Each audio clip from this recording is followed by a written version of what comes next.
A graça e a paz de Jesus, igreja. Como sempre, um grande privilégio nós estarmos aqui agora.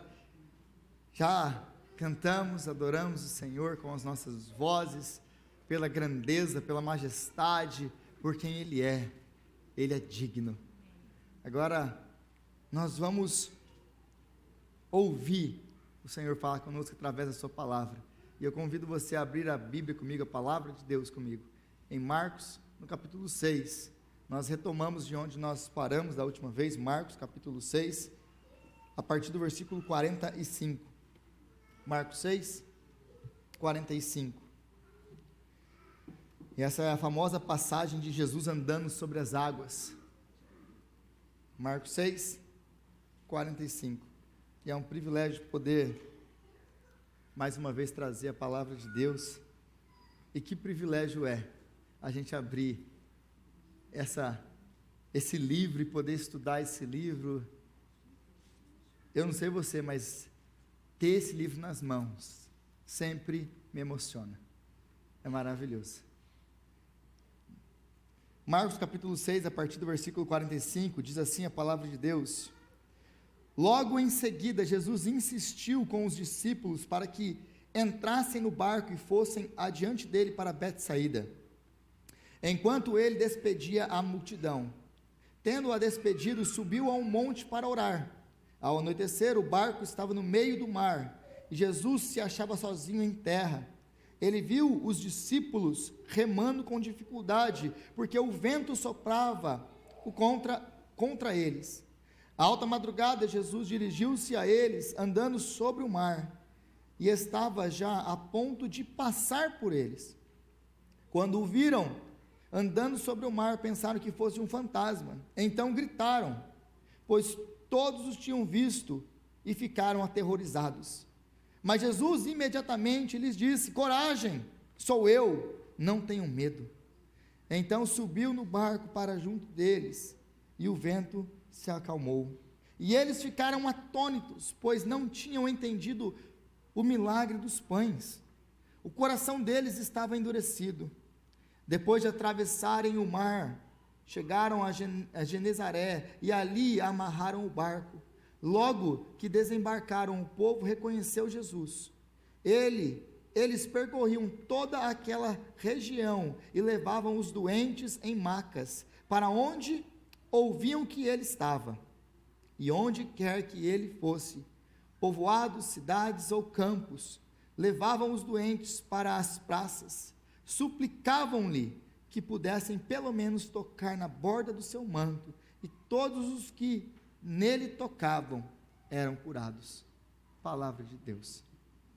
Senhor, nós te agradecemos pela sua palavra, que é santa e verdadeira.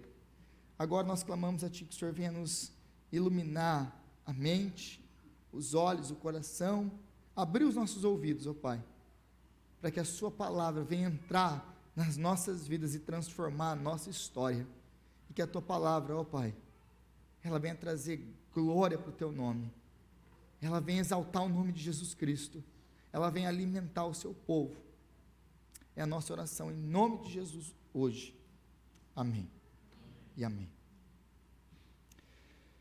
No ano de 1952, uma nadadora chamada Florence Chadwick, ela, que era uma nadadora de longa distância, ela se propôs a ser a primeira mulher a atravessar da Ilha Catalina à costa da Califórnia. A Ilha Catalina é uma ilha perto da Califórnia. Então essa mulher, ela decide que ela vai fazer essa travessia. Ela é acostumada a nadar longas distâncias no mar, e ela fala: eu vou fazer isso, eu vou bater esse recorde, eu vou ser a primeira mulher a fazer isso. Então ela vai, e nesse dia, o dia que ela decide fazer essa travessia, é um dia que está muito frio, é um dia que está muito nublado, e uma neblina intensa a cerca, mas mesmo assim ela decide ir. E depois de 14 horas, nadando, com forte neblina, nadando apesar de todo o frio, ela se sente desorientada, ela sente que ela não vai conseguir fazer aquilo que ela precisava fazer, aquilo que ela tinha se proposto a fazer. Então o barco que a acompanhava, ela olha para o barco e pede para que eles ajudem ela a entrar. Quando ela entra no barco, ela então percebe que ela estava a apenas 1 quilômetro da ilha. E aí depois, quando ela chega em terra e os repórteres querem saber o que aconteceu, por que ela desistiu, e ela fala exatamente isso: eu não estou me desculpando, mas eu gostaria que alguém tivesse me dito que eu estava tão perto. Se eu pudesse ter visto a terra, eu poderia ter conseguido. Mas 2 meses mais tarde, ela decide que ela vai fazer o mesmo trajeto de novo. Mas no mesmo dia, apesar da neblina, da chuva, do frio, ela decide ir de novo. E ela vai. E nesse dia ela não apenas chega na ilha, e se estabelece como a primeira mulher a fazer isso, mas ela o faz com um tempo recorde. E aí, de novo, quando ela volta para a terra, eles perguntam: como que você fez isso? Por que você conseguiu fazer isso hoje, mas há 2 meses atrás você foi incapaz? Qual foi a diferença de hoje e daquela última vez? E aí ela responde: desde o momento em que eu saí da terra, saí da Califórnia, eu tinha a ilha na minha mente, eu tinha a terra na minha mente. Eu sempre tive uma visão para onde eu estava indo, e isso me guiou, apesar do frio, apesar da chuva, apesar do nevoeiro. E foi por causa disso que eu cheguei lá. E por que eu estou contando essa história para você? Porque isso aqui parece muito a história dos discípulos aqui. Eles estão remando à noite, passando agora por um período difícil, de remar e remar e remar e não ver nada acontecer, os ventos são contrários, e parece que a coisa não vai acontecer. Eles estão talvez ali trabalhando com todo o seu empenho, mas não vem saída para aquilo que eles estão fazendo.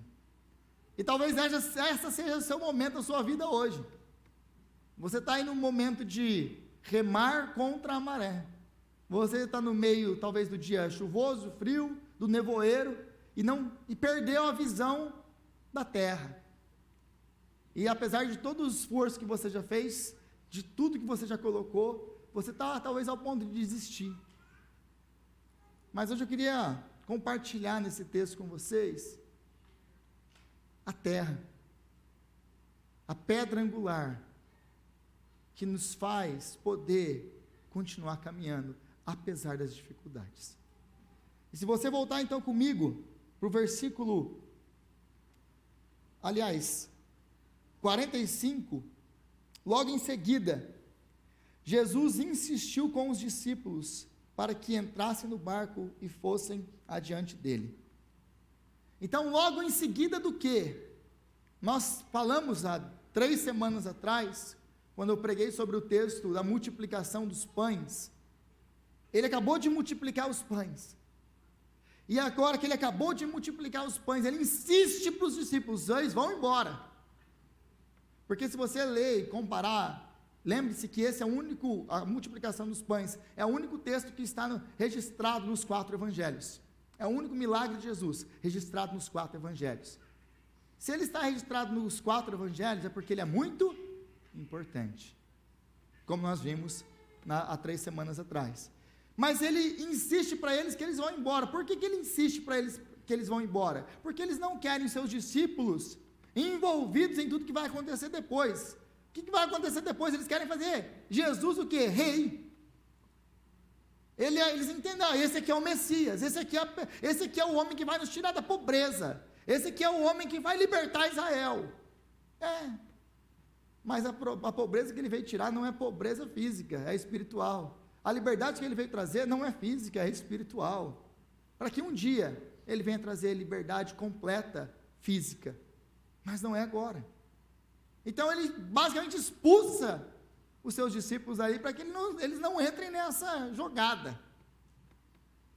Mas se você se lembrar de um outro episódio, no capítulo 4, a partir do versículo 35, que nós já falamos, Jesus ele já acalmou uma tempestade antes. Eles estão agora, Jesus está no barco com eles, lembram disso? E ele está dormindo no barco, aquele homem daquele sono tranquilo, leve, que é Jesus, né? Eu costumo dizer que aquela pessoa que fala, dormir como um bebê, essa pessoa nunca teve filho na vida. Porque se você que tem filho, já tem filhos, ou tem bebês, você sabe muito bem do que eu estou falando. Aquele bebê que acorda 38 vezes à noite. Aí você acorda mais acabado do que você foi dormir. Mas é uma bênção. E glória a Deus. Agora, Jesus, pelo contrário, é um homem que está caindo chuva, água em cima dele, Jesus está dormindo. Pensa num homem de sono pesado. Ele é quase que nem o Josh. Cadê o Josh? O Josh lá atrás. A Emma pode chorar a noite inteira. Agora que a coisa está mudando. Porque antigamente o Josh era uma pedra. Certo, Vivi? A Vivi não está aqui. Para testemunhar ao meu favor. Dorme como Jesus. Então o melhor ditado seria, não, está dormindo como Jesus. Nada acorda esse homem. Aí Jesus está no barco. Então eles acordam Jesus. Jesus, não te importa que nós pereçamos? E Jesus então acorda, levanta e ele acalma o mar. E aí eles fazem uma pergunta: quem é este? Quem é este? Que até o vento e o mar obedecem. Mas o texto não responde essa pergunta. Marcos não responde essa pergunta. Ele levanta a pergunta, mas ele não responde a pergunta. Agora, esse texto, pela segunda vez, Jesus vai lidar com uma tempestade. No mar de novo. No mesmo lugar que eles tiveram a outra. E agora, ele vai responder: quem é este? Então esse texto aqui, ele não é um texto que, Jesus andou sobre a água, como é geralmente os milagres. Jesus curou um aleijado, Jesus curou um cego, legal, Jesus curou um cego. Jesus, já que você curou esse cego aí, cura esse aqui também hoje. Aí a gente vai vendo Jesus curar e passa por essas coisas como se Jesus fosse um curandeiro, um mágico, sei lá o que a gente pensa. Como se fosse uma coisa normal. Jesus curou mais um cara aí. Mas esses milagres, como nós temos visto, todos eles apontam para uma coisa: eles querem testemunhar, eles querem revelar alguma coisa de Cristo. E aqui não é diferente. Jesus não está andando na água, meus irmãos, minhas irmãs, apenas para demonstrar poder, apenas para demonstrar, olha, eu sou esse cara aqui que pode andar em cima da água. Não. Jesus, ele quer ensinar uma coisa. Marcos registra isso aqui para ensinar para a gente uma coisa. E para a gente poder entender o que está acontecendo aqui, a gente não pode perder de vista o que nós aprendemos no relato anterior, com a multiplicação dos pães. Por que não? Porque o relato anterior está conectado com esse. E nós vamos ver isso no versículo 52, que diz assim: pois não tinham entendido o milagre dos pães. Se você voltar ao 51 aí, então subiu no barco para junto deles, e o vento se acalmou, e eles ficaram atônitos. Ou seja, eles ficaram espantados, eles ficaram admirados, eles ficaram sem reação, eles não sabiam o que fazer com aquilo. Era um fantasma, agora não é um fantasma, é Jesus. O cara veio andando pela água. Aí eles estão atônitos. Aí Marcos vai falar por que eles estão atônitos. Eles estão atônitos, pois não tinham entendido o milagre dos pães. Ou seja, eles estão daquele jeito, surpresos com Jesus, e sem palavras para Jesus, porque eles não entenderam o relato anterior. Eles não entenderam o que significava a multiplicação dos pães. Jesus multiplicou pão. Mas eles não entenderam o que Jesus estava fazendo. Eles não entenderam o propósito do milagre. E, aliás, eles não apenas não entenderam agora, como eles vão continuar sem entender. Porque no capítulo 8, Jesus vai ter que multiplicar pão de novo. E ele vai fazer a mesma pergunta para os discípulos. Ele está lá no meio do deserto, e está lá com todo mundo de novo, aquela multidão de gente, 20 mil pessoas lá cercando ele. Ele fala: vamos dar comida para a galera. Os discípulos falam o que para Jesus? De novo. Ô Jesus, está de brincadeira, né, Jesus? aonde que a gente vai arrumar comida para tanta gente? Você imagina se eu sou Jesus? Fala assim, ó Deus, já deu, ó, para mim fecha a conta, não lido mais, mata eles tudo. Chega. E glória a Deus, porque eu não sou Jesus. Pensa num negócio desse, você acabou de multiplicar pão, você acabou de fazer um monte de milagre, eles ainda não entenderam os milagres, chega de novo, você já viu Jesus multiplicar pão para aquele monte de gente, Jesus fala, da onde que a gente vai tirar pão para essa galera toda? E os caras acabaram de ver um milagre e falam assim, então Jesus, não sei não, você só pode estar de brincadeira, você só pode estar de brincadeira. Aí a gente fica bravo com os eu fico bravo com os discípulos. Eu fico bravo com os discípulos. Mas aí Deus me lembra uma coisa, o Espírito Santo ele vem, e ele me lembra uma coisa, eu sou igualzinho eles. Farinha do mesmo saco. Porque Jesus faz milagres, o Espírito Santo anda com a gente, abre portas, e a gente vai vendo milagre atrás de milagre, milagre na vida de vocês que eu vejo, milagre na minha própria vida que eu vejo, e de repente na segunda-feira, chega aquela correspondência, ou chega aquele telefonema, ou alguma coisa acontece, e aí eu olho para Jesus e falo, o quê? Ô Jesus, e agora, o que vai acontecer? Aí Jesus olha bem para minha cara e fala assim, você está de brincadeira comigo? Depois de tudo isso? Essa é muitas vezes a nossa resposta com Jesus, a gente anda com Jesus, vê Jesus fazer milagre, Jesus faz aquele monte de coisa na nossa vida, na vida das pessoas ao nosso redor, na vida da igreja, e aí quando vem a primeira dificuldade, o que a gente faz? Senhor, não te importa que nós vamos morrer? Ah, sério? É basicamente isso que está acontecendo nesse texto aqui. Mas, então nós precisamos entender que esse texto está conectado com o texto anterior. E como que ele está conectado com o texto anterior? O texto anterior, ele ensina o que para nós? Que Jesus é o novo Moisés. Jesus é o novo Moisés. Apenas a título aí de revisão, se você voltar para o versículo 31 do capítulo 6, virar a página aí, havia muita gente indo e vindo, ao ponto deles não terem tempo para comer. Jesus lhes disse, venham comigo para um lugar deserto. Note essa palavrinha, lugar deserto. Pula comigo para o versículo 32. Então eles se afastaram num barco para um lugar deserto. Pula comigo para o versículo 41. Tomando os 5 pães e os 2 peixes, e olhando para o céu, deu graça e partiu. Em seguida entregou aos seus discípulos para que os servissem ao povo. E também dividiu os 2 peixes entre eles. E aí ele vai então colocar aqui, vai falar que todo mundo comeu e se satisfez. Agora, outra coisa que esse texto fala no versículo 35, já era tarde, por isso os seus discípulos aproximaram-se dele e disseram, este é um lugar deserto. Então nós vemos que nesse texto aqui existe uma ênfase na palavra deserto. E por que existe uma ênfase na palavra deserto? Porque Marcos está querendo enfatizar uma coisa para você, essa aqui não é uma narrativa comum. Eu quero que você lembre de um episódio. Qual episódio? Eu quero que você lembre do Êxodo. Eu quero que você lembre de Moisés, aquele que alimentou o povo com o pão dos céus.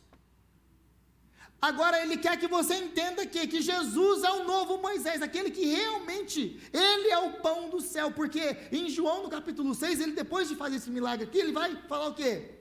Eu sou o pão. Eu sou o pão do céu.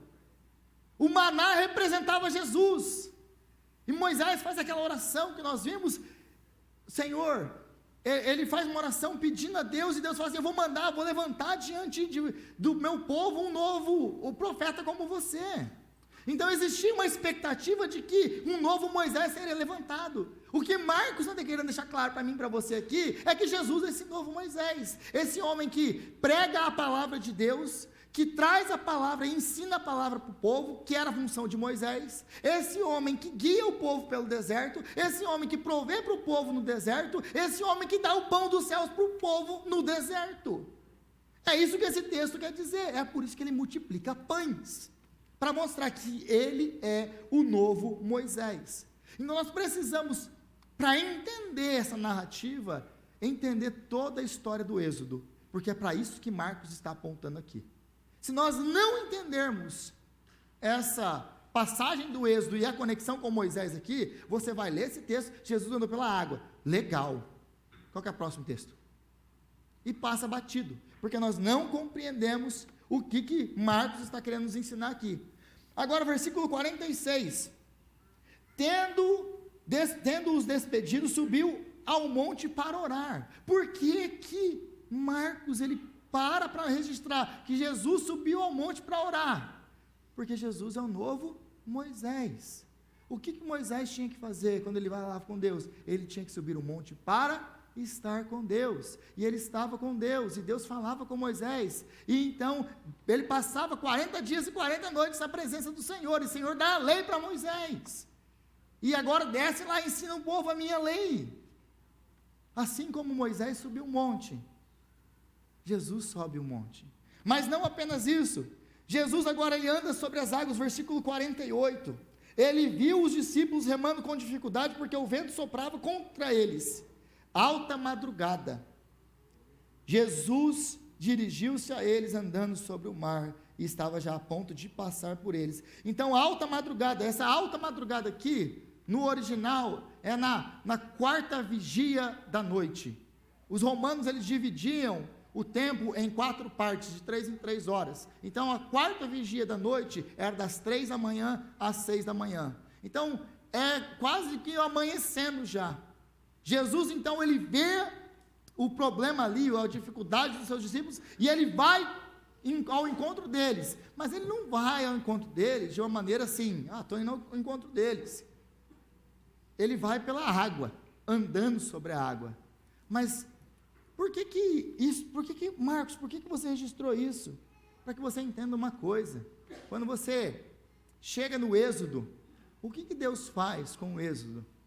Na saída do Egito, Moisés chega na beira do mar, os egípcios estão vindo atrás dele, eles começam a reclamar, trouxe aqui para morrer, para matar a gente, não tinha cova suficiente no Egito. É interessante, gente, sabe o que eu acho interessante? Em nós, representados em Israel, sabe qual que é o nosso problema? Deus quebrou o Egito inteiro, fez os milagres, as pragas, guardou eles no meio de tudo aquilo ali. Eles chegam agora na beirada do mar, os egípcios estão vindo atrás dele, Deus já tinha guardado, Deus está guiando, Deus está no meio de tudo aquilo ali. Eles chegam na presença do mar, e eles falam o quê? Não, é lógico que Deus vai fazer alguma coisa para nos ajudar agora. É isso que eles falam? Você trouxe a gente aqui para morrer. A gente falou, deixa a gente quieto lá. Não tinha cova suficiente lá, não? Sabe o que me espanta nisso? É que depois de ter visto tudo que eles viram, Deus não aparece nem na equação deles. Deus fez milagre atrás de milagre, milagre atrás de milagre, e agora eles estão na frente da primeira dificuldade deles, e Deus não aparece nem na equação deles. Fala assim, cara, não, o Moisés, acho que Deus vai fazer uma coisa para ajudar a gente, né? Não, nem entra na equação. Fala assim, não, você trouxe a gente para morrer. O que Deus tem que fazer com a gente? Porque eu estou falando de Israel, mas estou falando da gente, de novo, estou falando da gente. Na primeira dificuldade, a gente passa a primeira dificuldade, depois de ter vivido milagres e milagres e milagres, e a gente fala assim, Deus me trouxe aqui para morrer. Sério. Mas, então nós temos esse episódio, aí Deus fala assim, Moisés, por que você está olhando para mim, que você está reclamando aí? Fala e o mar vai abrir. E aí o mar abre e eles passam a pé seco. E depois o mar fecha e mata todos os egípcios.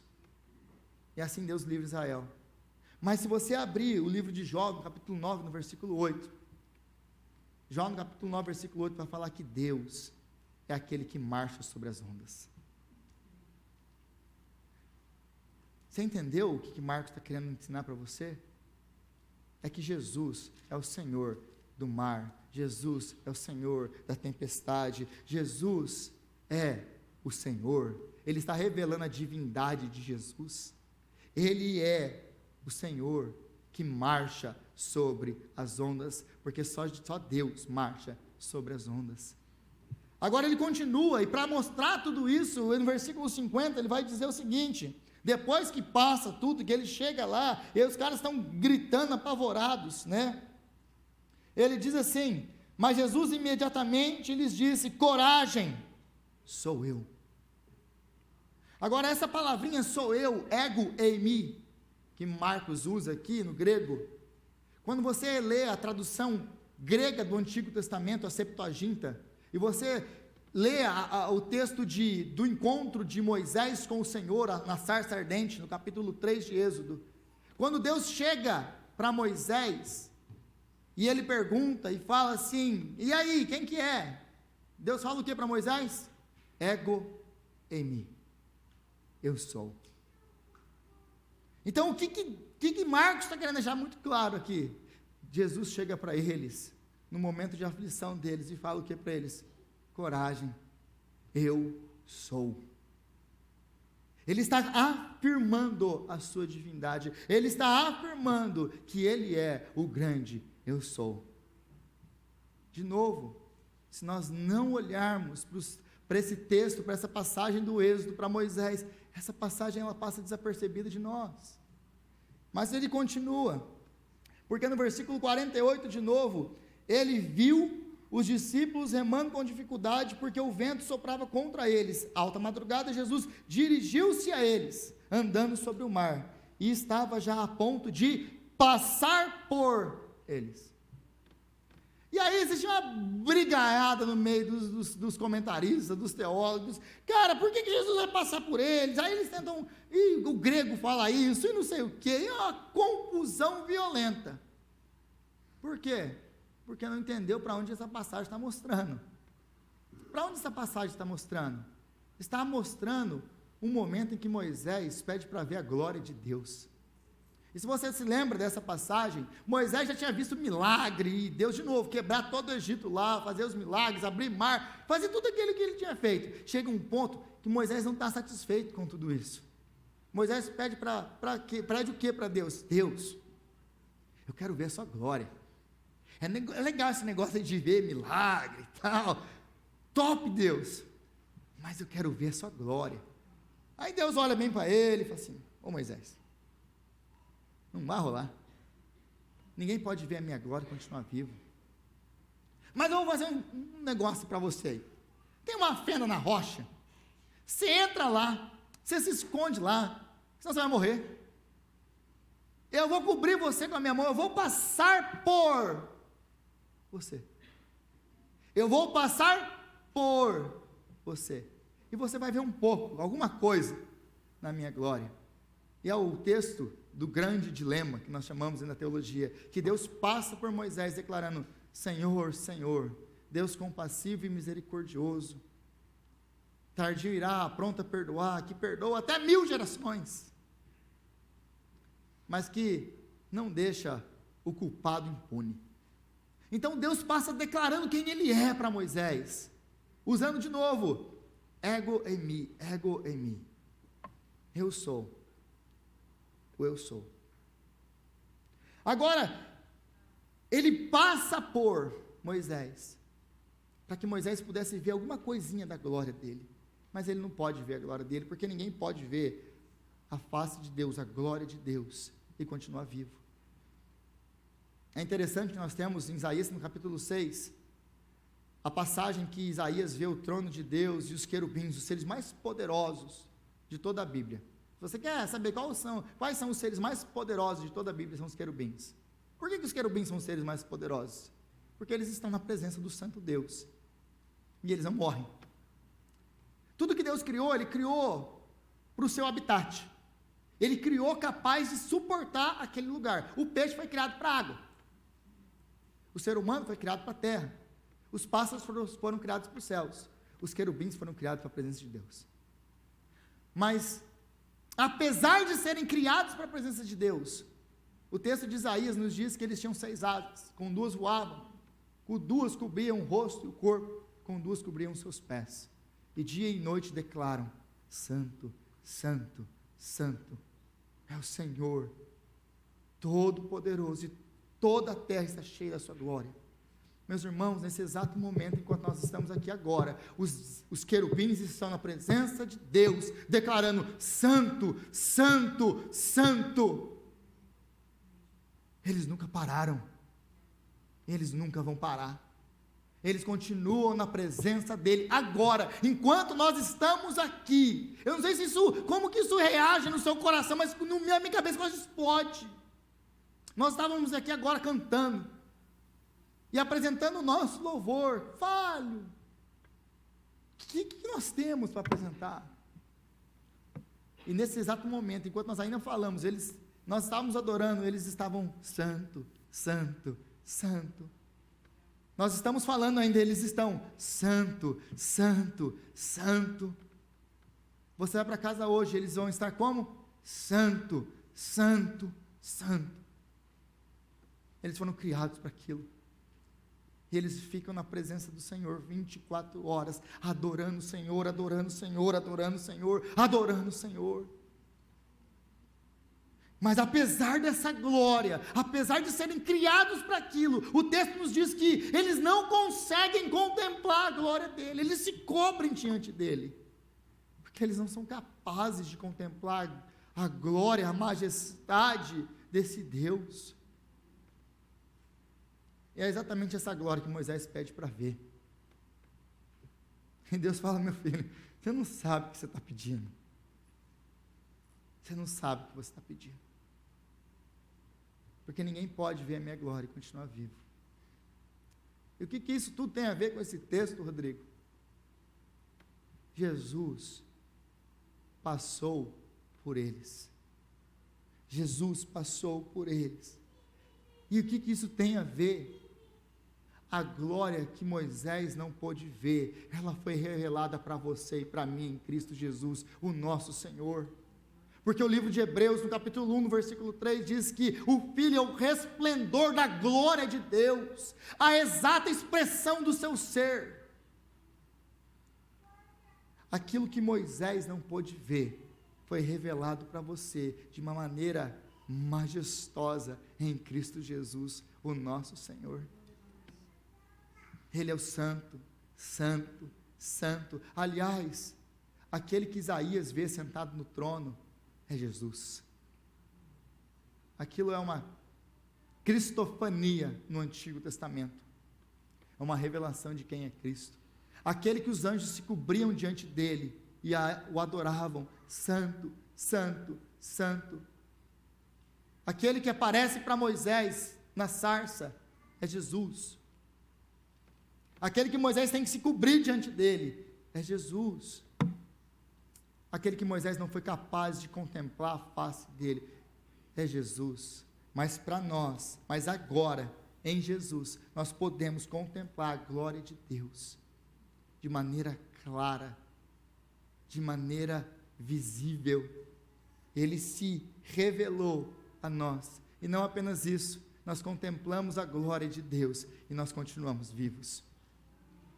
Nós continuamos vivos.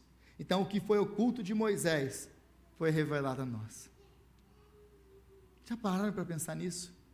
O que foi oculto de Moisés foi revelado a nós, em Cristo Jesus, o nosso Senhor. Então é isso que esse texto é, para essa pessoa que esse texto está apontando. Para Cristo, para a glória de Cristo, para a majestade do nosso Senhor. Mas eu queria tirar algumas lições desse texto para mim e para a sua vida. E volta comigo para o versículo 48. De novo, o texto diz: ele viu os discípulos. Ele viu os discípulos. Jesus havia então enviado os discípulos para longe. Jesus enxotou eles: entra no barco e vai embora daqui. E ele sabia muito bem para onde ele estava enviando eles. Ele havia enviado eles para uma situação difícil, e ele sabia que eles enfrentariam essa situação difícil. Contudo, Jesus, ele não está desatento ao que está acontecendo com os seus discípulos. Jesus viu, Jesus vê, Jesus conhece a sua história, Jesus conhece a minha história. Jesus, ele não está estou desapercebido, estou distraído. Ele não é esse Deus que não sabe o que está acontecendo com você. Jesus conhece a sua história, Jesus olha para a sua vida, Jesus conhece a sua situação, Jesus sabe o que você está passando, meu irmão, minha irmã. Jesus nunca perdeu de vista. Aliás, talvez você não percebeu aqui, mas isso aqui é um milagre, porque o texto fala que Jesus ele está em terra, são por volta de 3 às 4 horas, às 6 horas da manhã, e eles estão no mar, ou no meio do lago, porque não é um mar, é um lago, e Jesus vê eles. Como assim Jesus vê eles? Eu não sei se você já chegou num lago à noite. O que você te enxerga num lago à noite? A menos que tenha uma lua muito forte, cheia, você não enxerga nada. Mas o que Jesus quer me ensinar aqui, o que o texto quer me ensinar sobre Jesus, é que ele nos enxerga sobrenaturalmente. Ele estava vendo, ele não estava vendo eles fisicamente, ele estava vendo eles com os seus olhos espirituais, que ele nunca perdeu de foco. Jesus continua no alto, olhando para a sua vida, e ele nunca perdeu a sua vida de foco. Ele sabe exatamente o que está acontecendo na sua e na minha vida, e nada, absolutamente nada, passa desapercebido de Jesus. E no momento que eles mais precisavam dele, ele sabia, e ele estava lá. Ele vai ao encontro deles, e ele estava lá. Porque isso já é exatamente o que ele faz depois de ver. Ele não apenas vê e fica lá, olha lá, vamos ver o que vai dar. Será que afunda, será que não afunda? Não. Jesus ele vê, mas Jesus também age. Jesus ele sai do monte, ele desce o monte, e ele vem ao encontro dos seus discípulos.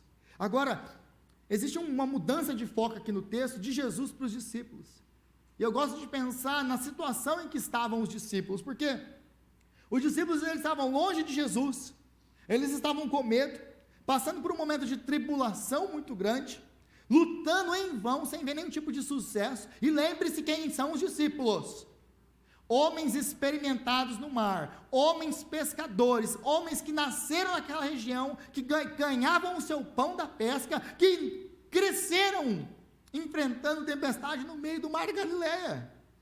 Nada daquilo para eles é novo. São homens experientes, mas apesar de toda a sua experiência, de toda a sua força, de tudo que eles têm nas mãos, eles são incapazes de fazer qualquer coisa para se ajudar. Eles estão à deriva do mar. Por mais que eles façam, trabalhem e tentem aplicar o que eles sabem, nada muda. Nada muda. E é nesse momento que Jesus se compadece deles e vai ao seu encontro. E vai ao encontro deles. Mas é interessante que ele entra no barco. Agora o barco, o vento se acalma, o mar se acalma. Mas é interessante notar que Jesus não tira eles do mar. Jesus ele podia ter feito alguma coisa, trago eles do meio do mar para a costa, podia. Mas Jesus não faz isso. Jesus entra com eles no barco, e Jesus, por causa da presença de Jesus, agora eles têm a capacidade de continuar a sua jornada. Meu irmão, Jesus sabe do que você está passando, o que você está passando. E nós muitas vezes oramos para Jesus nos tirar do meio do mar, mas Jesus ele não vai tirar a gente do meio do mar, mas ele vai entrar no barco, ele vai acalmar a tempestade, e vai nos dar a possibilidade e a graça de chegar ao destino que ele tem para nós. É ele que pega a gente pela mão e nos leva à linha de chegada. Não é a nossa força, não é a nossa habilidade, não é a nossa experiência, não está em nós.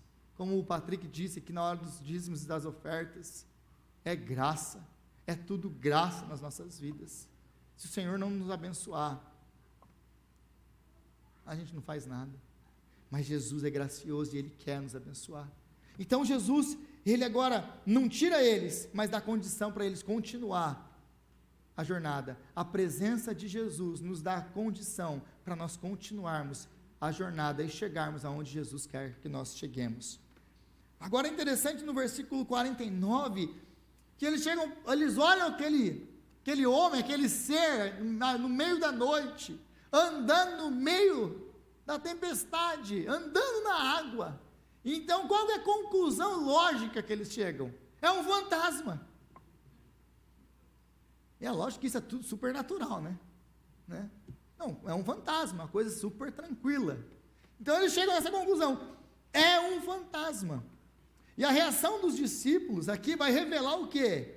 Que eles não entenderam quem era Jesus. Eles não reconheceram quem era Jesus. E, aliás, é isso que o versículo 52 vai falar aqui. Eles estão, então, sem saber quem é Jesus, aterrorizados, como diz o versículo 50, com medo, atônitos.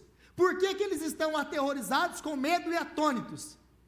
Versículo 52 responde: pois não tinham entendido o milagre dos pães. Eles não tinham entendido ainda quem é Jesus. Eles ainda não entenderam que Ele é o grande eu sou, o Senhor do mar, da terra e de tudo que neles existe. É por isso que eles não conseguem compreender o que ele está fazendo, quem que é esse cara, que Jesus está andando na água. Eles não conseguem entender isso. E essa muitas vezes é a nossa resposta para Jesus, porque nós não compreendemos quem é Jesus, nós não entendemos o que Ele está fazendo, e porque nós não conseguimos entender o que Ele está fazendo, nós não reconhecemos Ele no meio das nossas tempestades, e é isso que acontece conosco. A mesma resposta deles é a nossa. Por quê? Porque nós não sabemos quem é o Senhor, nós precisamos conhecer o Senhor. Então eles não tinham entendido o milagre dos pães. Os discípulos não haviam entendido, e eles vão continuar sem entender, como nós já falamos no capítulo 8, do versículo 1 a 10, nós ainda vamos ver. Jesus vai de novo instigar eles, e aí? Para onde a gente vai arrumar pão para essa galera toda? Jesus não tem como. Eles vão responder isso de novo mais para frente. Agora, esse versículo 52 é basicamente uma exortação contra os discípulos de Marcos aqui. Se eles tivessem entendido o milagre da multiplicação dos pães, eles não estariam com medo, aterrorizados e atônitos. É isso que o texto está falando. É por isso que esses textos dois estão conectados. Se eles tivessem entendido a passagem anterior, que Jesus é o novo Moisés, que ele é o verdadeiro pão do céu, ele é aquele que alimenta o povo, que cuida do povo, que provê quando não existe mais provisão. Se eles tivessem entendido para onde isso apontava, eles não estariam com medo nesse momento. E Jesus andar sobre a água para eles não seria nenhum tipo de surpresa. Jesus é o Filho de Deus, Ele é o Senhor. Andar sobre a água não é nada para Ele, mas porque eles não entenderam, eles estão passando pelo que eles estão passando, eles estão apavorados agora. Então Jesus vai aparecer de maneira inesperada e incomum, o que convenhamos que é uma maneira bem inusitada de aparecer. Jesus talvez se aparecesse lá no seu quarto essa noite, não sei você, mas eu creio que a minha esposa dava um infarto, né? Porque ela é bem assustada, assim. Mas eu sei que algumas pessoas aqui, alguns meninos aqui, por exemplo, que não podem andar de luz desligada na igreja, que tem medo da igreja, né? Não posso falar o nome. Não, se imagina Jesus está aqui, ó, você está fechando a igreja, arrumando aqui as coisas, não precisa nem apagar a luz está acesa, Jesus aparece aqui para você. Tem nego que cai morto aqui. Não, filho, não era, Jesus tem 2 trabalhos, tem que ressuscitar o cara ainda, né? Não é só hora, não, só vim aqui falar um negócio. Então é uma maneira bem inusitada de aparecer, no mínimo isso. Mas eles não estão aterrorizados por causa disso, porque eles não reconheceram, eles estão em pânico e confusão por causa disso. E isso vem tudo do nosso problema de falta de fé. Tudo isso é falta de fé.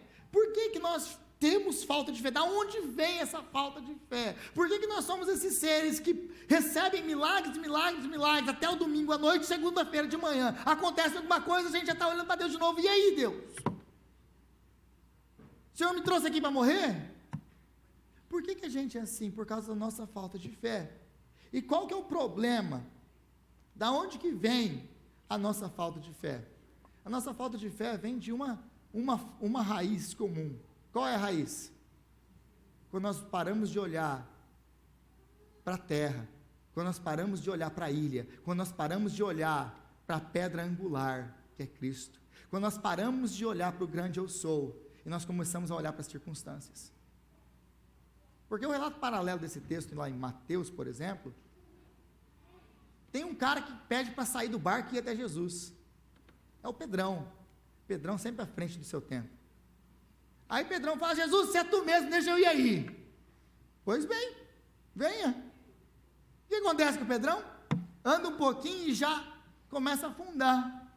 Já começa a gritar desesperado: Jesus, me salva, Jesus. Ô Pedro, por que você duvidou? Porque ele tirou os olhos de Jesus e começou a olhar para a tempestade, para o vento. Essa é a raiz da nossa falta de fé. Os nossos problemas nascem a partir do momento que nós começamos a olhar para a circunstância e esquecemos quem nós servimos. Os nossos problemas nascem a partir do momento em que nós deixamos de olhar para a cruz e começamos a olhar para a circunstância. É quando você começa a achar que a sua circunstância determina o seu final.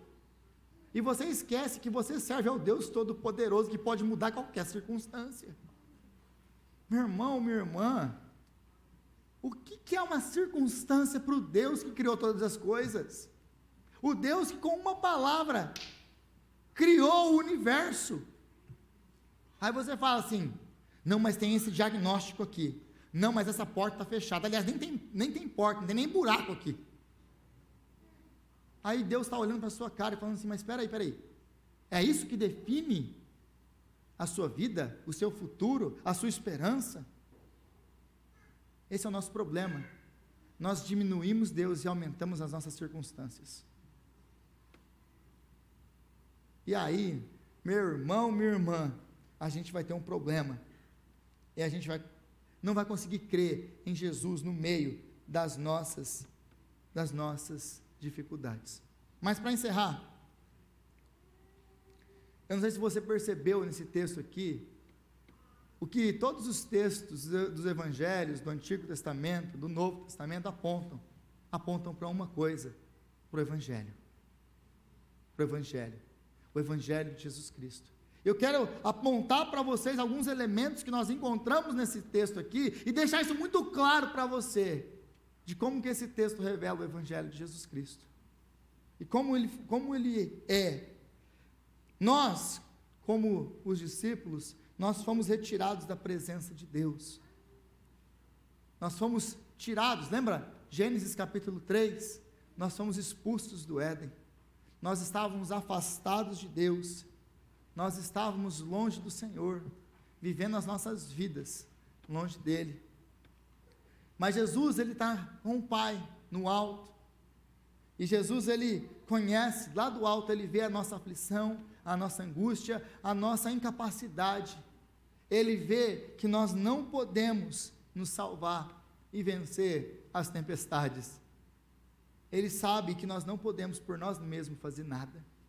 Mas não apenas isso, Jesus então, ele vem ao nosso encontro, ele desce do monte, ele desce da presença de Deus e ele vem ao nosso encontro com graça, com compaixão, para se revelar a nós como o grande eu sou. Não apenas isso, ele vem para nos salvar. E ele não vem apenas para nos salvar de uma tempestade, de um momento crítico na nossa vida. Ele vem para nos salvar da única tempestade que realmente poderia destruir a sua vida, a tempestade da ira de Deus. Ele vem para apaziguar o seu relacionamento com o Senhor. Ele desce para ir para a cruz, e na cruz tomar a única tempestade que podia te destruir, de fato. Porque todas as outras tempestades que você e eu enfrentamos nessa vida, meu irmão, minha irmã, são apenas redemoinhos em copo de água. Ele já tomou toda a tempestade que podia nos destruir. E ele nos salvou. Ele nos restaurou. Agora, ele entra no barco da nossa vida, ele acalma a tempestade, ele apazigua a tempestade. E agora, porque ele está no barco, ele vai nos dar condição para chegar aonde ele nos tem preparado. A nova Canaã. Esse era o trabalho de Moisés, lembra? Tirar o povo da escravidão no Egito e levar a nova Canaã. Esse é o trabalho do novo Moisés, nos tirar da terra de escravidão, de morte, da escuridão, e nos trazer para a nova Canaã, para o reino do seu amor. Então, ele fez isso por nós, na cruz.